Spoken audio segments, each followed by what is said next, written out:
Welcome to S&C's podcast series, S&C Critical Insights. I'm Chaz Karen, an associate in S&C's litigation group, and with me today is Bob Downs, a partner in our general practice group and co-head of the firm's capital markets group, and Tony Lewis, a partner in our litigation group. Thank you for joining us today. Thanks, Chaz. We're happy to be here. Today, we'll be discussing 5 recent SEC enforcement actions relating to cybersecurity, specifically relating to deficient procedures and disclosure controls in the cyber context. First, we'll discuss some background for the actions, including noteworthy aspects and their potential drivers. Then we'll talk about how the SEC is addressing cybersecurity issues outside of the enforcement context. And finally, we'll conclude with a few takeaways and best practices. So with that, Bob and Tony, could you start us off with an overview of these actions? Sure, Chaz. I'll start with the charges against First American Financial Corporation, which were announced on June 15th. The case arose because, according to the SEC, in January 2019, First American information security personnel learned of a vulnerability in the company's document sharing application that left millions of document images containing customers' personal and financial information exposed to unauthorized access. Basically, if you took the First American link to your mortgage loan documents and changed the numbers in the link, you would gain access to someone else's mortgage documents. After learning of the defect, the relevant personnel were required under company's policies to either cure it or obtain a waiver or risk acceptance from the Chief Information Officer within 90 days, but they failed to do so. So a few months later, a cybersecurity journalist emailed First American about the vulnerability and published an article about it.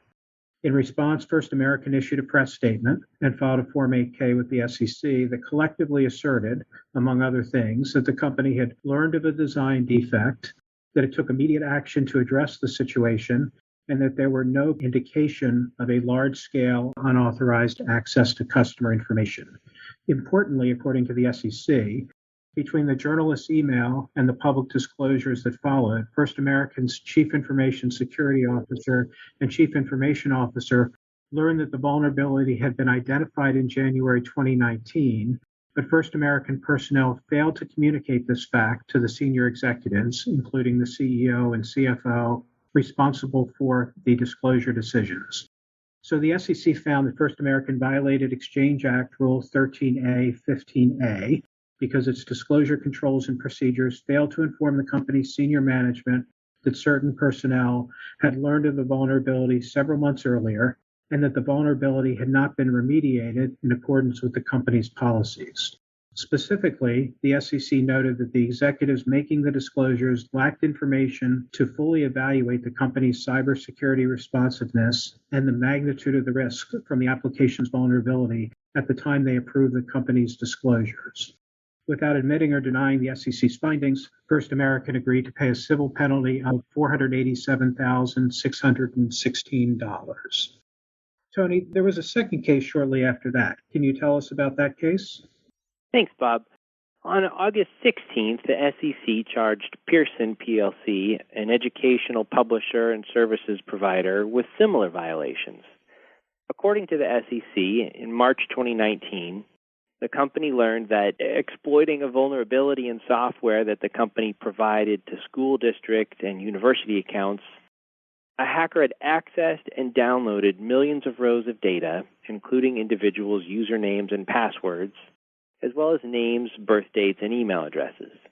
The company allegedly received notice of the software vulnerability and an available patch from the software manufacturer in September 2018, 6 months before the attack, but failed to patch the vulnerability until after the attack. In a subsequently filed Form 6-K, the company listed a cybersecurity incident as a risk factor, but did not disclose that such a breach had actually occurred. The company also issued a press statement that, according to the SEC, misstated the nature and extent of the breach. For example, the SEC took issue with the fact that the statement described the incident as involving exposure of data when it was known that the threat actor actually downloaded data from the server, and also that the statement failed to mention that the breach involved millions of rows of student data. Although the stock price only declined 3.3% following the public disclosures of the breach, the SEC still found that the breach was material, noting that due to the nature of the company's business, its reputation and ability to attract and retain revenue relied in part on its ability to safeguard personally identifying information, or PII. Ultimately, the SEC found violations of Sections 17A2 and 17A3 of the Securities Act, Section 13A of the Exchange Act, and Rules 12B20 and 13A16 under them, based on misleading disclosures. As in First American, the SEC also charged a violation of Exchange Act Rule 13A15A based on a finding that the processes surrounding the drafting of the disclosures failed to inform relevant personnel of certain information about the circumstances surrounding the breach. Without admitting or denying the SEC's findings, Pearson agreed to pay a civil money penalty of $1 million in connection with charges. So lastly, on August 30th, the SEC announced 3 more enforcement actions that collectively sanctioned a group of 8 broker-dealers and registered investment advisors for deficient cybersecurity procedures and disclosure controls. In each case, the cloud-based email accounts of the firm representatives, including independent contractors, had been taken over by unauthorized third parties, resulting in the compromise or potential compromise of thousands of clients' PII. Across all 3 actions, the SEC found that the firms failed to design and enforce cybersecurity policies in a manner reasonably designed to ensure the protection of confidential customer information in violation of Rule 30A of Regulation SP, which is also known as the Safeguards Rule. For instance, the SEC noted that the firms recommended, but did not require, that certain of their independent and offshore contractors use multi-factor authentication, or MFA, when accessing sensitive data, even though such contractors' systems and their access to sensitive data were generally at risk of compromise that was equal to or greater than that of the firm's employees. The SEC also criticized the fact that even after learning that the lack of MFA-enabled account takeovers to occur, certain firms did not promptly update their policies to require independent contractors to implement MFA or adopt other security measures in order to prevent similar breaches. The SEC's order in one of the actions, for instance, found that the firm discovered the first email account takeover in January 2018, but failed to adopt and implement firm-wide enhanced security measures for its representatives' cloud-based email accounts until 2021, almost 3 years later. One of these actions also involved charges related to deficient disclosures. Specifically, the SEC found that certain breach notifications to customers included template language that referred to the underlying breach as recent and stated that the firm had learned that an unauthorized individual gained access to the recipient's PII 2 months earlier. According to the SEC, these notifications were misleading because the reference dates did not reflect the date on which the breach was discovered, which was at least 6 months earlier, but rather the date on which it was determined that the particular recipient's PII may have been accessed. In other words, in the SEC's view, the breach notifications misleadingly suggested that the notifications were issued sooner than they actually were after the firm's discovery of the incidents. As a result, the SEC found that the procedures relating to cybersecurity disclosures were not reasonably designed under Section 206(4) of the Advisors Act because the review of breach notifications failed to correct the template language that was misleading in light of the circumstances. In these cases, without admitting or denying the SEC's findings, the firms in all 3 actions agreed to pay a penalty ranging from between $200,000 to $300,000. Thank you both for that helpful overview. So you noted a variety of issues at stake in these actions, but do you see any themes or key areas of focus for the SEC emerging from them? Certainly. One common denominator is the focus on failures to implement or carry out sufficient cybersecurity policies and widely known best practices. For example, in the last 3 actions we discussed, the SEC brought charges based on failures to implement multi-factor authentication or sufficiently enforce their policies requiring the use of MFA, even after email accounts were taken over. On this, I'll note that the focus on MFA in these cases indicates that the SEC may be viewing it as a minimum requirement for security measures to be deemed reasonable. Agreed, Tony. A second point is the SEC's attention to failures to timely recognize vulnerabilities and timely remediate them once known. In all 5 of these cases we've discussed today, the entities allegedly knew that certain vulnerabilities existed, but waited months and in some cases years before remediating them or adopting additional security measures to address them. And a third theme is that most of these actions involve public statements about cybersecurity incidents that the SEC deemed misleading, either because the personnel responsible for the disclosure were inadequately and untimely informed of the relevant facts, or because the statements downplayed the timing or significance of the breach.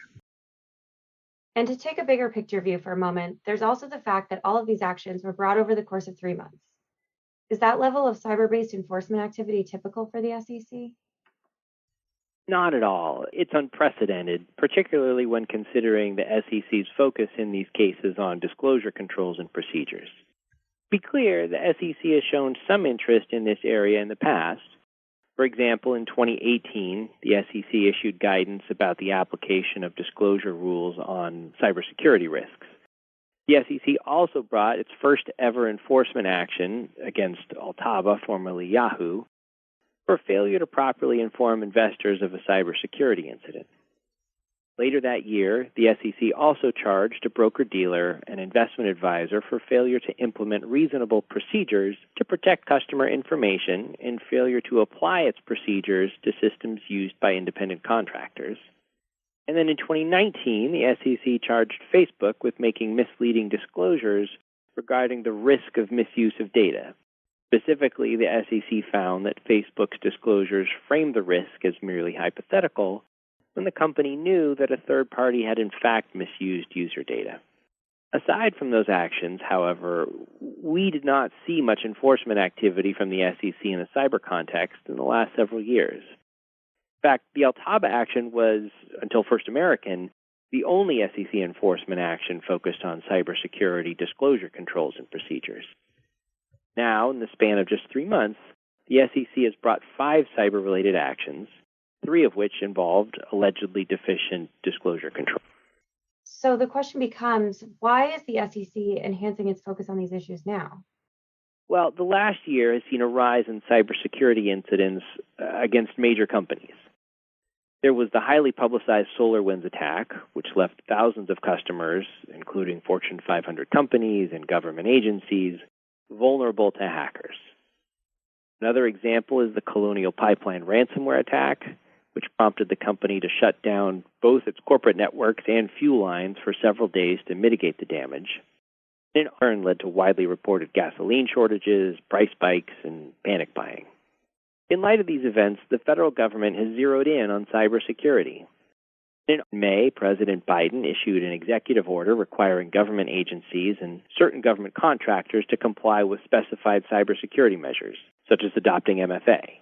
In June, House lawmakers introduced legislation aimed at increasing cybersecurity awareness and educating the American public about data security. In August, the White House hosted a cybersecurity meeting with leaders from a variety of industries, including the CEOs of Amazon and Microsoft, during which President Biden urged the private sector to take action to strengthen its cybersecurity defenses. So clearly, there is a heightened awareness of cybersecurity risks, and it appears that the SEC is looking to become more proactive and a bigger player in this area as well. Let's talk about that last point for a moment. So far, we've been focused on the enforcement angle, but there have been reports that the SEC is considering these issues from the examination and rulemaking perspective as well. Bob, could you tell us more about that? Absolutely, Chaz. In March, the SEC announced its 2021 examination priorities, one of which is information security and operational resiliency. Specifically, it noted that the Division of Examination will review whether registrants have taken appropriate measures to do a list of things, including safeguard customer accounts and prevent account intrusions, oversee vendors and service providers, address malicious email activities such as phishing or account intrusions, and respond to cyber incidents. These issues are echoed in many of the enforcement actions that we just discussed. Additionally, right around the time the First American action was announced, the SEC released its spring 2021 rulemaking agenda, which stated that the agency will consider proposed rulemaking amendments relating to cybersecurity risk governance. Any thoughts on what those rule amendments might look like? Good question. The notice of proposed rulemaking is expected later this fall, and the SEC has not explicitly said what the amendments will entail. That said, the SEC's abstract for this agenda item states that the Division of Corporation Finance is considering recommending rule amendments to enhance issuer disclosures regarding cybersecurity risk governance. So it seems that the rules will be geared towards disclosures. The 2018 guidance that Tony mentioned earlier requires that companies disclose material cybersecurity risks in a timely fashion. The new rules may seek to clarify what makes a cybersecurity risk material or a disclosure timely. For example, looking at how the SEC approached the issue of materiality in Pearson, it may issue rules that formally adopt a broader interpretation of materiality in the cybersecurity breach context than in other contexts. It may also seek to establish more requirements around disclosure controls, including communications to senior personnel about the relevant facts. So, with all this in mind, what advice can you share for companies looking to ensure that they're adopting best practices in the cyber context? Sure. First, companies should ensure that they not only have appropriate cybersecurity policies in place, but also that those policies are being adequately enforced. In one of the broker-dealer and investment advisor actions, for example, the SEC brought charges where certain accounts that were taken over did not have MFA turned on as required by company policy. And in First American, the SEC noted that the company did not remediate a known vulnerability within the time frame set forth in its own policies.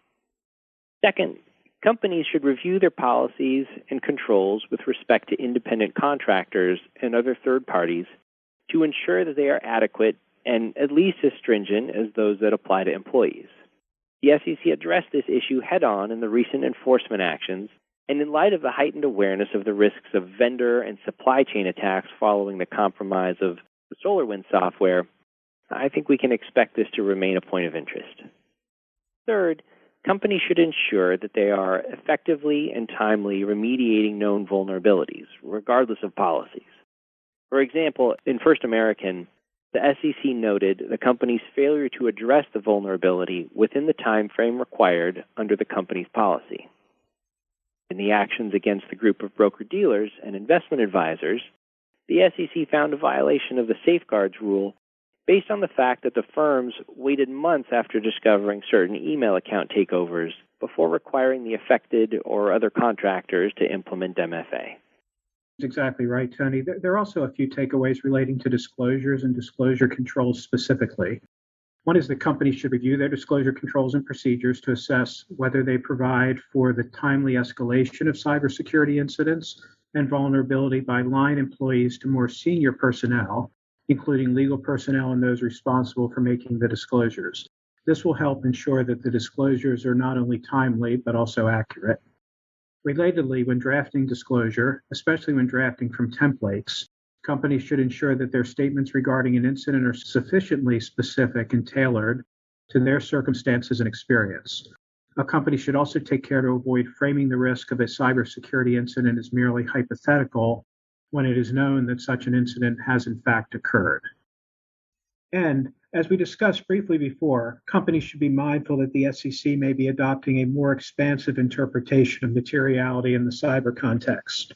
In other words, when evaluating disclosure obligations, companies should consider not just the financial impact, but the full range of potential harms, including reputational risks that may arise from a given cybersecurity incident. And finally, even though we have been focused on how the SEC is addressing cybersecurity issues, I should briefly mention the so-called caremark duties of directors under state law. Cyber is mission critical to many companies.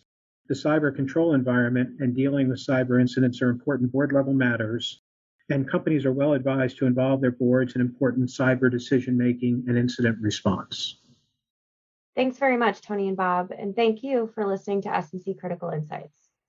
For more information about cybersecurity and our practice, please visit us on the web at www.sulcrom.com.